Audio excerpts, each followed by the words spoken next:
So there will be different ways to get onto the metaverse, the Matrix, the VR, all the different things that they may have. Some of it they have, and some of it they're developing. But that's one thing that some people may not be talking about. Well, at the moment, I'm not hearing other people talk about it. People kind of talk about this stuff, and I have a lot of things on my mind about it. And I was going to make a really cool video about it, about all this stuff, virtual reality and augmented reality and the Facebook metaverse and all these different things, all these different topics all in one. And I was watching the video by Tim Pool on the Timcast on Friday. They were talking about it, and I really like the topic. I like the debate, and the one thing that I don't hear people talk about is how there are different ways to get onto the metaverse, depending on what kind it is, because there are different levels, or there would be or will be different levels depending on what kind of metaverse or matrix we're talking about. But for the most part, even that doesn't matter, because how you interface with it really depends. Because like if they have the Elon Musk Neuralink, that's one way. That would probably be a deeper way to do it, not to put him under the bus or to attack him. Absolutely.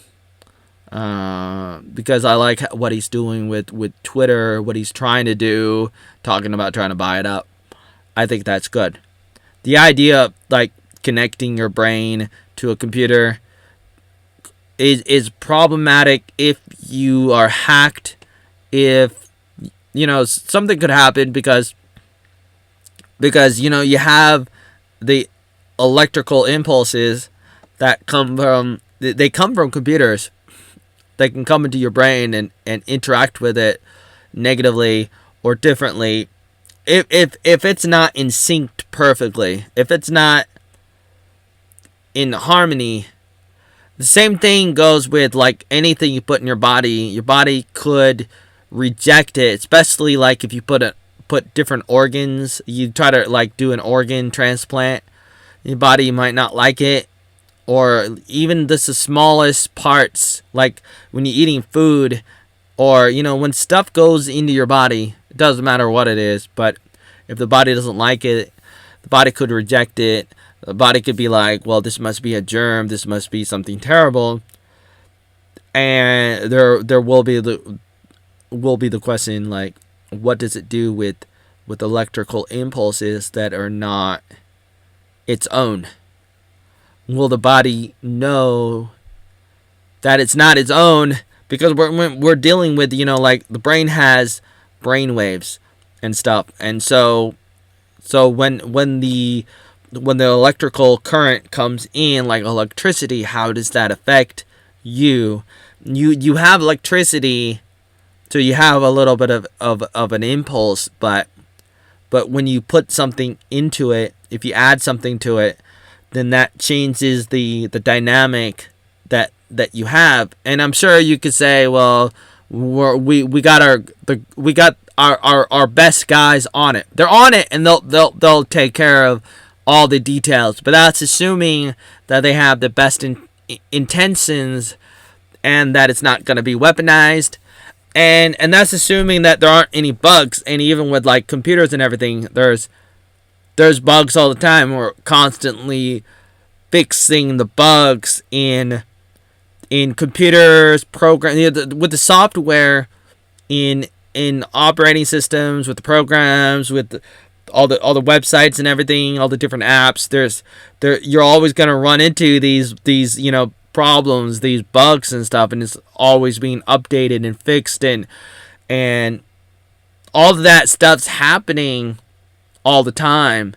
Imagine what would happen, in the brain net instead of the internet. You got the brain net, and think about that. I think people talk about that, but I also wanted to say, more importantly, or I don't know if it's more important, but it's like there are, what I said earlier is like there are different ways to get onto the Matrix, different ways in the same way that there's different ways to get onto Facebook or another website. Like, you might get onto Facebook with your phone. I might get onto Facebook with my laptop. You may not know if I'm on my laptop. I may not know unless if I could see something that says posted from iPhone or posted from an Android at the bottom of a post or a comment or something. But other than that, outside of that, it's like I may not know that you're interacting with me from your phone. You may not know that I'm on Facebook from my laptop or my desktop. There are different ways. We may get onto Facebook in different ways. You might get on it with your phone. I might get on it with my computer, with my desktop, with my laptop. And in the same way, people may get on the Matrix, get onto the metaverse in a different way. And so for you may get onto it by sticking something into your brain, or having some kind of thing that is, maybe it's wireless or something, maybe it's implanted, maybe it's something that you kind of stick to your body, maybe it goes in, maybe it's this next to your skin, or whatever they have, whatever that you get, you may have, and you may get onto it that way. But then me, I may get on it in the same way. In the same way, I want to get onto the world of Warcraft or Starcraft or Minecraft, or think about these 3D worlds. Do I really have to be in it to have an avatar? No. Technically speaking, I could just have a joystick. I can just have a computer controller on my keyboard, and I could control myself and pretend as if I'm in the Matrix with you. Then I could just use my microphone and talk, and then press the buttons on a keyboard, press a button on a game controller, move it around. I may have some limitations. Maybe I can't move around as freely as you because you're actually connected to it directly. But I could still be there. People, unless if they totally close it off, which is possible too, depending on what Matrix world you're going into, because different companies can have it. Just like there's different websites like Facebook and YouTube and Twitter, there could be different metaverses, and there probably is already that they're working on and developing, and some of them may already be out right now. But I mean, it's the same kind of thing. I would want to be on some kind of decentralized open source Matrix. And I would not necessarily want to be totally in, because if I'm totally into the Matrix, how do I get out? Perhaps what I could do would be put my hands next to my face, lift up the goggles, and I can get out. But that's assuming that it's only at that level, like a level 1 kind of Matrix. A level 2 or a level 3, however many levels there are, a higher level would be you're like sleeping. You don't have to move your body at all to interact with the Matrix. And so you're not going to be moving your hands, your actual hands. And so when you do this, you're not actually moving your hands, and therefore this is not gonna do anything because you're not moving your actual hands, your physical, tangible hands. You're moving your virtual hands, your digital hands, and therefore you can't take the goggles off, the VR set off of your face, because you're not moving your physical body, because you're just like, you're in there like the Matrix movies. You're in the pod, and you're not moving things, and therefore you would need something in the VR that could activate a menu that could get you out. And so maybe a wash, maybe something on you, you click on it, and it pops up a menu, and you can click on exit, and then you wake up, you get out of the pod, and you're like, I'm out. All right, but that's assuming there won't be any glitches, there won't be any bugs, there won't be any errors, and imagine that everything just gets screwed up, and then you're stuck. How long are you gonna be stuck in the Matrix? Hopefully there's customer service, or you have a friend who can wake you up in case you get stuck and you're there too long. Maybe your friend can wake you up, press a button, unplug you, and then you can get up. And what happens if there is a power failure? Is that going to mess you up? Are you going to get lost in the Matrix, in the brain internet, like an episode of The Outer Limits? I think it was The Outer Limits, or one of those shows. The guy got stuck in the computer world, and it was just like it was a VR episode, and what happens? It would be like the Lawnmower Man. You get stuck in the computer internet, and he got stuck in the internet, and then you see it in the sequel movie of the Lawnmower Man. I think it came out in '96. And he's in the internet, and it's based in the future from that time, which is like 2010 or something. And he's like taking over the internet. And if you're not as cool as that guy, then what are you gonna do in the internet if you're lost in the internet, if you don't have a body? And it's kind of like that other show, Upload. They deal with that, where you die, or right before you die you get uploaded and they blow up your head, and they it's kind of like they teleport your brain into the VR, and you go to VR heaven. It's kind of like that, but it's a question of do you die, or do you can you live if they just upload your spirit, or whatever it is, your brain, your electrical impulses, can you survive that? But nevertheless, that would be a very high level, especially if they get rid of your body. Are you still alive? But that would be a higher level of a matrix, of a metaverse. And I would not want to give up my body. I would interact with people in the metaverse just to say hello, and probably to be like, "Hey, get out of here. You got to get out." But I don't think I would have to be fully in the VR myself to interact with it. You can interact with it without being fully in it. Just like you can control an avatar in a video game. That's all it is.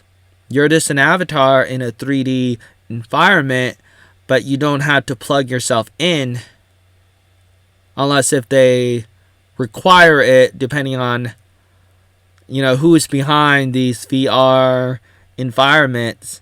But then you'll have hackers who will find a way to get in without fully being in, and therefore that might be the black market or whatever, but I would call it decentralized, but it could be, proprietary. Like, in that case, you would have to, kind of break in like a hacker, but it should be open source. But, people like Bill Gates and whoever else would be like, oh, we only want you in if you're fully in. You have to use our stuff, our software, our hardware. You have to be plugged in. You can't be only halfway in. You have to be fully in. I wouldn't want to do that, but I wouldn't give up hope. I don't want to be the kind of person that's like, I'm either going to be 100% in the VR or 100% not in the VR. I would want to find some kind of compromise where I'm able to control the avatar that's in the VR, so that I can pop in and manipulate the avatar, move it around, and because I can see the VR on my screen. I don't have to see it with my brain. I don't have to stick something on my head. I don't have to have a headset to have a computer screen. I mean, if you want to put something over your head, I mean, I guess you could do that as long as you don't get too far into it where you might accidentally get stuck inside the matrix. You want to be able to exit at any time, and you want a manual override. And that's a problem when you're too deeply into the matrix. If something goes wrong, then there's no manual override. The same thing goes with any kind of technology, whether it's a car, a computer, a phone. There needs to be a manual override. With the smart cars and the smartphones and everything, there's like no manual override a lot of times, and that is a recipe for disaster. And it's a shame that people have lost trust of reality. They lost their desire to have manual override. You gotta look at the world from the eyes of a mechanic as opposed to the eyes of a computer nerd or electrician. Maybe not an electrician, but you have to have manual override. You have to be able to have something that always works, where you can just like press on the lever and turn it off if something were to go wrong. You got to be able to get out of it at any given moment. Then that's why I like physical buttons. I don't want like just a button that's on a touch screen that's on a smartphone, because sometimes they may not work. And so you want a physical button, a physical lever, something that will physically work, because it's like inside. It's not a digital button, but it's a literal switch that has, a mechanism inside the device that will separate like two wires. A lot of times that's what a lever will do. This is mechanics 101. You press the lever, you press it, you move it, you spin it, you do something to it so that it activates not electronically but mechanically without the need of electricity. It will just simply pull the wires apart. Once the wires are apart, that means the electricity is not going to, hopefully not flow through it. That's the purpose. When you turn the lever, it pulls the wires apart, and then it's off. You don't have to be like, I wonder if there's a bug. I wonder if there's a glitch. I wonder if there's going to be some kind of problem. The answer would be hopefully no. I mean, it's less likely to mess up. It's less likely to blow up in your face when you have a manual thing like that. And that's what I advocate for, are physical things. I'm going to hybrid of smart devices with mechanical old school stuff. I want the old school stuff to be there just in case the new stuff messes up. You gotta be able to turn it off just in case. I like phones where I can take the battery out, and if it's soldered in, if it's stuck in there, then it makes it very hard for an average person to be able to get it out. And I want things to be as easy as possible, so that if a part screws up, you can replace it with another part. And that is better for competition, because that's a big difference between like laptops, or like, should I say, computers and phones. The difference is phones are harder to mess around with.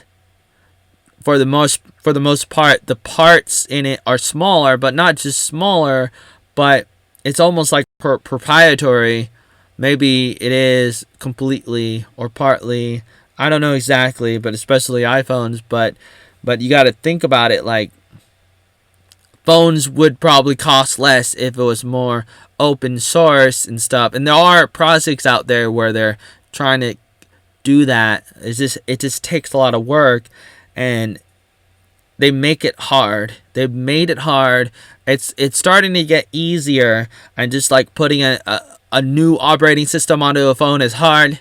It's hard, but it's possible. I've kind of done it, but it's still challenging, and we still got a lot of work to do with that. But still, it's a step in the right direction. I feel happy about that, but it's still overwhelming in a lot of ways. And I'm the kind of guy that wants to educate people on technologies and stuff, because I see how it works and how it doesn't work, and I'm a little bit frustrated that a lot of people don't get it, and people can live a life for so many years where they don't get it, and they don't know how to do things on the internet. They don't know how to do things on the computer. They do things the wrong way. They do things the slow way. It bothers me, because I'm like, how do you live your life not thinking, I could probably save myself time.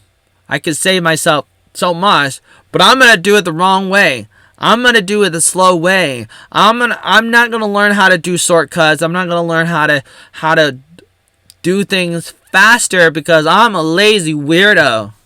I'm a stupid retard. And I thought I was a retard, but it's like some people, they make the same mistakes over and over, and it's fine if you know that you're doing it, and you're like, well, I'm sorry and my bad and stuff. Like, I guess it's okay if you know. It's another thing when you don't know and you think you're great and you're like, well, I'm the best, when you're making all these mistakes and you're not even interested in learning how to do things better with your computer, on the internet, or whatever else you're doing. It's like, you can learn. And I know you're overwhelmed, and you're like, well, it takes too much time and it's too hard. But are you not looking? Are you not like posting somewhere? Do you have a blog? Are you posting on Facebook or somewhere where you can say, help me, dear internet, I'm stupid and I need help? Because, a guy like me would probably see it eventually, maybe, you don't know. I might see it and I might help you. Or somebody else might help you, but you don't ask for help. It's like, that's stupid. And you're stupid. And I think that people can do better. But instead, what are people going to do? A lot of people are stupid, and then they're going to go under the metaverse, go into the VR heaven, upload their brain and head into the VR heaven, and actually end up dying, maybe. And that will be too bad for them.